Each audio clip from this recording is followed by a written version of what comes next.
With every passing week, we continue to question and wonder when it will be that we'll be able to be returned to our shuls once again. This Shabbos will, God willing, be the 11th Shabbos that we have not been in our shuls for. Over the course of this incredible journey, we've asked ourselves so many questions. How could God do this? Why would God ever want to do this to us, to His Jewish nation, to the entire world? Why is this happening? And while the truth is, I don't have any perfect answers to this question, I'd like to share an idea that's based on a passage from the Rambam in this week's Parsha that will hopefully shine some light as we go into our 11th Shabbos. As we know, this week we're beginning the fourth Sefer of the Torah, the fourth book of the Torah, Sefer Bamidbar. It's hard to believe that we started this journey going all the way back to the end of Sefer Shemot. We went through an entire Sefer, all of Vayikra, without being in shul, without hearing the laning from the Torah B'tzibur. And now here we are again, beginning a new book, the fourth book, Sefer Bamidbar. And the book of Bamidbar is a fascinating list of events and stories that goes through all of these unbelievable occurrences that happened to the Jewish people while they were in the desert. It's unbelievable to read through some of the stories that we'll hear. We'll hear about talking donkeys. We'll hear about Meraglim, spies who spied out the land, who found giants in the land, and therefore were fearful of going into the land, fighting for this land, for the Jewish nation.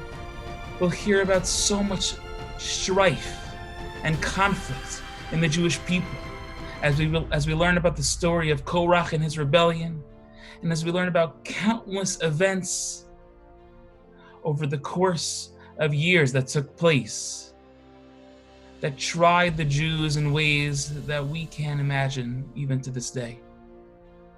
And I'd like to read for you a passage from the Rambam that speaks just to this idea. He writes as follows in his introduction, in his Akdamat Sefer Bamidbar. He says, "V'asefer hazeh kulo b'mitzvos sha'ah shenitztavu b'hen b'amdam Bamidbar." He says you have to know something about Sefer Bamidbar. Every aspect of this Sefer, every aspect of this book has nothing to do with us. Nothing to do with us. It's all b'mitzvos sha'ah. It's all about commandments that are not relevant to us, but that were only relevant to the generation who were in the desert. Uvanisim hana'asim lahem, and about all the miracles that happened to them. L'saper kol ma'aseh Hashem hagadol asher asai mehem la'hafli. All the miracles that happened to them are recorded in this book to show what Hashem did just for this nation. V'siper ki achel latit oiveim lefneim lacheref. And this book talks about all how Hashem saves us from our enemies. He sent all of our enemies to be killed by the sword. It talks about various commandments. It tells us how to divide up the land of Israel. But there is not a single mitzvah in this book that applies for the generations. Except for a few mitzvahs that apply just to the karbanos, just to the sacrifices. But as we know, all that we need to know about sacrifices was taught in Vayikra. And says the Rambam, everything that is taught here is simply a continuation. If there are any new laws, they're related to the old laws. But if there are any new laws that are not related, those are laws that just don't apply to us at all. And with that unbelievable statement of the Rambam, we have to ask a powerful question. And that is, why would God make 1/5 of our Torah, of which we believe it is an eternal Torah, that every letter and every word can teach us lessons to this very day? Why would God have made 1/5 of the Torah totally irrelevant to us, if at the same time the Torah is meant to be eternal and constantly teaching us lessons? And the answer that I would give as I reflect on these past 11 weeks, and as I reflect on perhaps the deeper meaning of what the Ramban, of what Nachmanides is trying to get to in his statement over here, I offer the following suggestion. And that is that sometimes in life, we need to be aware that we don't always need to be getting somewhere. We don't always need to have that goal in mind, because sometimes in life, we don't know where we're headed. We don't know where we're going.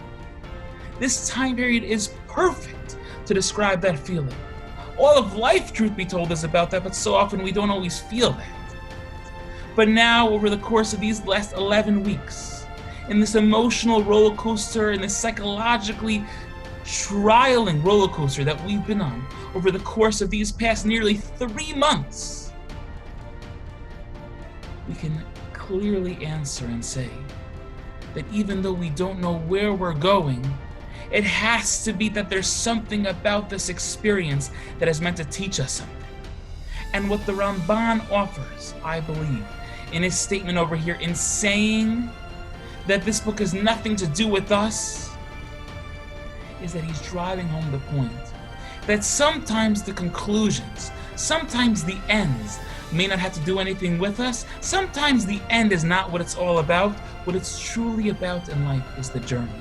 And that's why the Rambam says, Kol Ma'aseh Hashem HaGadol Asher Asa Imehem L'Hafli. All the miracles that appear in this book are in order to teach us the greatness that God has done for this people, in order to show us the great power and the might, just a minute understanding of the great might that Hashem has. We need to understand as we read through the book of Bamidbar that there are so many mitzvos that may not be relevant to us, but what is relevant to us is the overarching message and lesson of the book. And that is that this is a book about journeys. This is a book about understanding that it's not about the ends, but it's about the means by which we get to the ends. It's about the path that we go down, in that we don't always know the end of that path, but it matters how we travel down that path. That is what Bamidbar is all about. That is what this 4th book of the Torah is all about. That we need to be cognizant and realize that it's the journey that is so significant, and not always the goal, not always the end.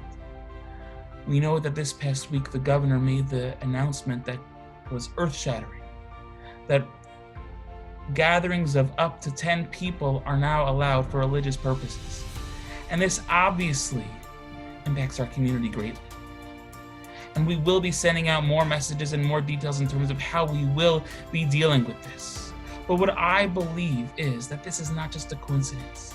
It's no coincidence that such a statement was made in tandem with the fact that we're reading Sefer Bamidbar.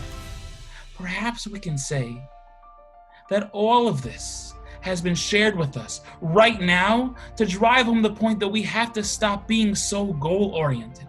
We have to stop keeping our eyes on the prize. It's true, the prize is that we want to be back in shul. There is no one who wants that more than me. Oh my gosh, to be back in shul, it sounds amazing. It sounds like a dream. It sounds like the impossible, but God willing, it will come soon. But that's not what we need to only be focusing on. We need to continue focusing on how we're acting, how we're dealing with all of these events. We need to continue to double down in our efforts to care about those around us, to think about those who continue to be in isolation, to continue to love, cherish, and care those who are around us physically and those who are not around us physically.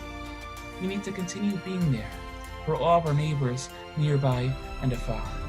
And God willing, if we do this, if we realize that life is all about the journey sometimes, that so many times we have to focus on where we're at now and not necessarily where we will be at in a select period of time. If we realize that life is actually sometimes about the talking donkeys, as Bilam will teach us later in Sefer Bamidbar.